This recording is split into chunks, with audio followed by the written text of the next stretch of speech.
Hero 'Manchu Manoj' ప్రస్తుతం back to back ప్రాజెక్ట్స్‌తో కెరీర్‌లో బిజీగా ఉన్నాడు. త్వరలోనే 'బైరం' అనే మూవీతో మన ముందుకు రాబోతున్నారు. ప్రస్తుతం ఆ మూవీ ప్రమోషన్స్ కోసం పలు షోస్‌లో కూడా సందడి చేశారు 'మంచు మనోజ్'. 'మంచు మనోజ్' పర్సనల్ లైఫ్ విషయానికొస్తే భూమా మౌనికని ప్రేమ వివాహం చేసుకున్నారు. అయితే భూమా మౌనికకు ముందే ఒక కొడుకున్నాడు. తన కొడుకు పేరు ధైర్యం. రీసెంట్‌గానే 'మంచు మనోజ్', భూమా మౌనిక పన్నంటి ఆడపిల్లకి తల్లిదండ్రులయ్యారు. కూతురు పేరు దేవసేన. తన కూతురు ఈ ఏప్రిల్ 2న తన ఫస్ట్ ఇయర్‌ని కంప్లీట్ చేసుకొని సెకండ్ ఇయర్‌లోకి అడుగుపెట్టిన సందర్భంగా తన కూతురు ఫస్ట్ బర్త్‌డే సెలబ్రేషన్స్‌ని జైపూర్‌లో ఘనంగా జరిపిన కొన్ని బ్యూటిఫుల్ మూమెంట్స్‌ని తమ సోషల్ మీడియా వేదికగా షేర్ చేసుకుంటూ, మంచు మనోజ్ ఈ ఏప్రిల్ 2న తన కూతురు ఫస్ట్ ఇయర్ కంప్లీట్ చేసుకుంది. అలాగే సెకండ్ ఇయర్‌లోకి అడుగుపెట్టింది. ఆ రోజున మేము మర్చిపోలేం. అలాగే బ్యూటిఫుల్ మెమోరీస్‌ని చూసామంటూ చెప్పుకొచ్చాడు జైపూర్‌లో.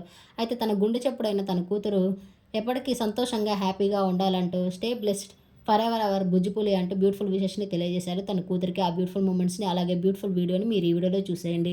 ఈ వీడియో నచ్చితే లైక్ చేసి నా ఛానెల్‌ని ఇప్పుడే సబ్స్క్రైబ్ చేసుకోండి. మరిన్ని అప్డేట్స్ కోసం పక్కనే ఉన్న బెల్ ఐకాన్ క్లిక్ చేయండి. Thank you.